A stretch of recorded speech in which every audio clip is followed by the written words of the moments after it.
अस्सलामुअलैकुम dear students, हमारे channel mathematics with Mohammad वकार में खुशामदीद। जिन स्टूडेंट्स ने अभी तक हमारा चैनल सब्सक्राइब नहीं किया तो काइंडली सब्सक्राइब कर लें और बेल की घंटी को प्रेस कर लें ताकि हमारी हर नई आने वाली वीडियो का नोटिफिकेशन आप तक पहुंच सके। अच्छा, नेक्स्ट टाइप है मैट्रिक्स की, वो है डायगोनल मैट्रिक्स। डायगोनल मैट्रिक्स वो मैट्रिक्स, क्या मतलब है कि a matrix which has all the element 0 except the diagonal element। ऐसा मैट्रिक्स जिसमें तमाम के तमाम एलिमेंट 0 के बराबर हो डायगोनल वाले एलिमेंट्स के अलावा। मिसाल के तौर पे अगर हमारे पास एक मैट्रिक्स है A 2x2 में और उसमें एलिमेंट्स हैं 5 0 0 6, तो अब ये वाले जो एलिमेंट्स कहलाते हैं, इन एलिमेंट्स को कहा जाता है डायगोनल एलिमेंट्स। ये क्रॉस वाले जो एलिमेंट्स होते हैं, इन एलिमेंट्स को डायगोनल कहा जाता है। तो ऐसा मैट्रिक्स जिसमें डायगोनल वाले एलिमेंट्स के अलावा बाकी तमाम एलिमेंट्स क्या हो, 0 हो, तो ऐसे मैट्रिक्स को कहा जाता है डायगोनल मैट्रिक्स। ये 2x2 में अगर 3x3 में हमारे पास कोई मैट्रिक्स होगा डायगोनल, तो वो इस टाइप का होगा -5 0 0 0 9 0 0 0 -2। तो यहाँ भी देखें, ये डायगोनल वाले एलिमेंट्स जो हमारे पास आ रहे हैं, ये हमारे पास जो होंगे ये नॉन ज़ीरो होंगे, बाकी तमाम के तमाम एलिमेंट इसमें जो होंगे वो 0 होंगे। तो ऐसे मैट्रिक्स को कहा जाता है डायगोनल मैट्रिक्स। वो मैट्रिक्स जिसके तमाम एलिमेंट 0 हो डायगोनल एलिमेंट्स के अलावा।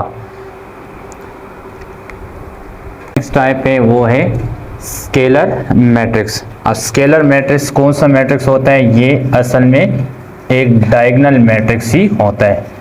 यानी स्केलर मैट्रिक्स के लिए ये लाजमी होगा कि वो डायगोनल मैट्रिक्स होगा। और डायगोनल मैट्रिक्स में फिर कौन सा मैट्रिक्स होगा? ऐसा diagonal matrix in which all the diagonal elements are equal. ऐसा डायगोनल वाले एलिमेंट्स आपस में क्या हो, इक्वल हो, तो ऐसे मैट्रिक्स को कहा जाता है स्केलर मैट्रिक्स। मिसाल के तौर पे अगर हमारे पास एक 2x2 मैट्रिक्स है, तो यहाँ पे अगर 9 है डायगोनल वाला एलिमेंट्स, तो दूसरा डायगोनल वाला एलिमेंट्स भी क्या होगा, 9 ही होगा, बाकी तमाम एलिमेंट इसमें क्या होंगे, 0 होंगे। डायगोनल पे एलिमेंट्स अगर किसी मैट्रिक्स में बराबर हो और बाकी तमाम एलिमेंट उसमें 0 हो, तो ऐसे मैट्रिक्स को कहा जाता है स्केलर मैट्रिक्स। अगर 3x3 में कोई मैट्रिक्स है, तो उसमें अगर यहाँ पे -6 है, तो बाकी तमाम एलिमेंट्स 0 होंगे, लेकिन डायगोनल वाले एलिमेंट्स आपके पास क्या होंगे, सारे के सारे बराबर होंगे। देखें 3x3 में भी अगर हमारे पास कोई मैट्रिक्स होगा और उसमें अगर बाकी तमाम एलिमेंट्स 0 हो और डायगोनल वाले एलिमेंट्स हमारे पास क्या हो, सेम हो, तो ऐसे मैट्रिक्स को फिर कहा जाता है स्केलर मैट्रिक्स।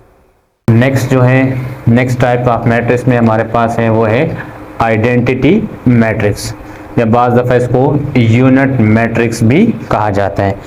तो आइडेंटिटी मैट्रिक्स उस मैट्रिक्स को कहा जाएगा, आइडेंटिटी मैट्रिक्स उस मैट्रिक्स को कहा जाएगा जिसमें मेन डायगोनल के ऊपर एलिमेंट्स 1 हो और बाकी तमाम एलिमेंट उसमें क्या हो, 0। यानी ये डायगोनल वाले एलिमेंट्स हमारे पास किसके बराबर हो, ये 1 के बराबर हो और बाकी तमाम एलिमेंट इसमें क्या हो, वो 0 हो, तो ऐसे मैट्रिक्स को कहा जाता है आइडेंटिटी मैट्रिक्स। आइडेंटिटी मैट्रिक्स के लिए लाजमी है कि वो क्या होगा, स्क्वायर मैट्रिक्स होगा, यानी उसमें नंबर ऑफ रोज और नंबर ऑफ कॉलम की तादाद क्या होगी, बराबर होगी। आप इस तरह भी आप लिख सकते हैं, ये 1 हो गया, ये आइडेंटिटी मैट्रिक्स 2 हो गया। यहाँ पे देखें, इसमें हम इस तरह भी लिख सकते हैं 3x3 में 1 0 0 0 1 0 0 0 1। तो ये मेन डायगोनल वाले एलिमेंट्स हमारे पास किसके बराबर आ रहे हैं, 1 के बराबर, और बाकी तमाम एलिमेंट इसमें क्या है, 0 है। तो ऐसे मैट्रिक्स को कहा जाता है आइडेंटिटी मैट्रिक्स, और इसको सिंपली डिनोट किया जाता है आई से। जो टाइप है वो है transpose of matrix, transpose of matrix. एक मैट्रिक्स के ट्रांसपोज से क्या मुराद है कि जब भी आप किसी मैट्रिक्स के रोज को कॉलम के साथ इंटरचेंज कर दें, यानी रोज को आप कॉलम में कन्वर्ट कर दें और कॉलम को रोज में कन्वर्ट कर दें, तो ये उस मैट्रिक्स का कहलाता है ट्रांसपोज। मिसाल के तौर पे अगर आपके पास एक मैट्रिक्स है ए और इसमें एलिमेंट्स की तादाद है A B C D E और एफ, तो आप इस मैट्रिक्स में देखें हमारे पास ये ए बी सी और डी ई एफ ये हमारे पास क्या कहला रहे हैं, ये इसमें रो कहला रहे हैं, और ए डी बी ई और सी एफ ये हमारे पास क्या कहलाते हैं, इस मैट्रिक्स में कॉलम कहलाते हैं। तो जब इस मैट्रिक्स के रोज को हम कॉलम के साथ इंटरचेंज करेंगे तो ये कहलाएगा ट्रांसपोज ऑफ मैट्रिक्स, और ट्रांसपोज ऑफ मैट्रिक्स को हम डिनोट करेंगे ए और उसके ऊपर हम टी लगाएंगे, तो इसका मतलब होगा ए मैट्रिक्स का ट्रांसपोज। तो आप ए का जब ट्रांसपोज लेंगे तो देखें ये ए बी और सी, ये ए बी सी ये रो में थे तो ये किस में आ गए, कॉलम में, और ये डी ई एफ ये भी रो में थे तो ये भी आ जाएंगे कॉलम में। या सिंपली आप ट्रांसपोज ऑफ मैट्रिक्स को इस तरह डिफाइन कर सकते हैं कि जब आप किसी मैट्रिक्स के रोज को कॉलम में चेंज करते हैं तो उसको कहा जाता है ट्रांसपोज ऑफ मैट्रिक्स। किसी भी मैट्रिक्स में अगर आप नंबर ऑफ रोज जितनी हो उसको आप तमाम की तमाम रोज को कॉलम में लिख दें तो ये उस मैट्रिक्स का कहलाता है ट्रांसपोज। एक दूसरी मिसाल ले लें, फर्ज करें एक मैट्रिक्स है बी और इसमें एलिमेंट है 1 2 0 9। अब इसका ट्रांसपोज क्या होगा, B transpose is equal to 1 2 ये रो में है तो ये आ जाएगा कॉलम में, और 0 9 सेकेंड रो में तो ये चेंज होगा सेकेंड कॉलम में। तो ये इस बी मैट्रिक्स का क्या कहलाता है, ट्रांसपोज। तो नेक्स्ट जो टाइप्स है वो है सिमेट्रिक मैट्रिक्स। अब सिमेट्रिक मैट्रिक्स क्या होता है कि अगर आपके पास एक मैट्रिक्स से ए और उसका आप ट्रांसपोज लेते हैं और उसका ट्रांसपोज और वो ए मैट्रिक्स आपस में क्या हो, बराबर हो, तो ऐसे मैट्रिक्स को फिर कहा जाएगा कि ये कौन सा मैट्रिक्स है, सिमेट्रिक मैट्रिक्स है। मिसाल के तौर पे अगर हमारे पास एक मैट्रिक्स है ए और इसमें एलिमेंट है 2 6 6 9 2 6 6 और 9, आप इस मैट्रिक्स का आप क्या ले लें, ट्रांसपोज ले लें, और ट्रांसपोज के बाद आपके पास दोबारा यही मैट्रिक्स आ जाए तो फिर हम कहेंगे कि ये मैट्रिक्स ए जो है ये सिमेट्रिक मैट्रिक्स है।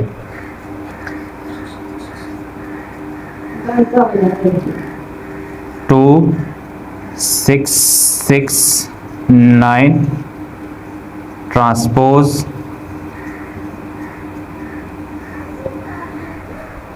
अब देखें ट्रांसपोज जब हम किसी मैट्रिक्स का लेंगे तो उसके ऊपर हम ये टी का निशान लगाएंगे, इसका मतलब होगा कि इस मैट्रिक्स का हम क्या ले रहे हैं, ट्रांसपोज ले रहे हैं। तो आप देखें ये मैट्रिक्स है, इसका हम क्या ले रहे हैं, ट्रांसपोज 2 6 6 9। अब ट्रांसपोज में क्या होता है कि किसी मैट्रिक्स के रोज को आप किस में लिख दें, कॉलम में। तो ये देखें फर्स्ट रो है, इसको हम लिखेंगे कॉलम के अंदर 2 6, ये कॉलम के अंदर आ गए, ये सेकेंड रो सेकेंड कॉलम में आएगा। तो अब देखें ये हमारे पास इसका ट्रांसपोज, और ये देखें 2 6 6 9 ये दोबारा इसी मैट्रिक्स के बराबर है, तो इसका मतलब है कि ए हमारे पास कौन सा मैट्रिक्स है, ए इज सिमेट्रिक मैट्रिक्स। अब ए सिमेट्रिक मैट्रिक्स क्यों है, क्योंकि ए सिमेट्रिक मैट्रिक्स क्यों है, क्योंकि ए का हमने ट्रांसपोज लिया और इससे ट्रांसपोज के बाद दोबारा यही मैट्रिक्स हमारे पास आ गया, तो इसलिए ए को हम कह सकते हैं कि A is a symmetric matrix. Next जो टाइप है वो है स्क्यू सिमेट्रिक मैट्रिक्स।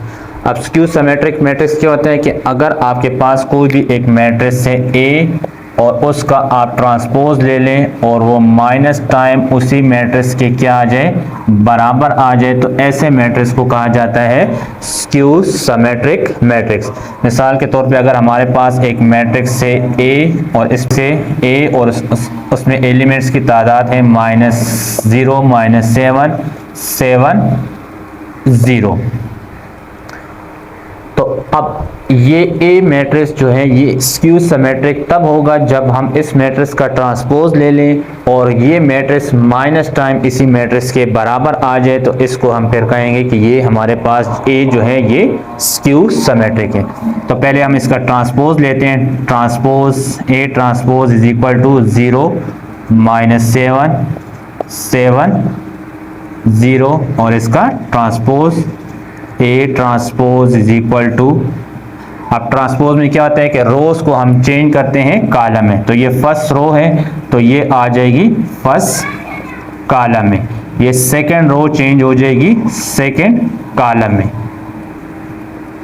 अब ए का हमने ट्रांसपोज लिया, ये आ गया 0 7 -7 0। अब देखें जब भी आप किसी मैट्रिक्स को स्क्यू सिमेट्रिक चेक करेंगे तो आप सबसे पहले उसका क्या लेंगे, ट्रांसपोज लेंगे। जब ट्रांसपोज ले लें तो उसके बाद आपने एक काम और करने, और वो काम आपने ये करना है कि आपने इस मैट्रिक्स से आपने माइनस को क्या करना है, कॉमन करना है। अब माइनस को जब आप कॉमन करेंगे तो यहाँ पे रह जाएगा 0, जब -1 यानी आप इस मैट्रिक्स से जब माइनस को आप बाहर करेंगे तो इस मैट्रिक्स में जितने नंबर होंगे तमाम नंबर का साइन जो होगा वो चेंज हो जाएगा। तो यहाँ +7 था ये हो जाएगा -7, ये -7 था तो ये हो जाएगा +7 और ये आ जाएगा 0।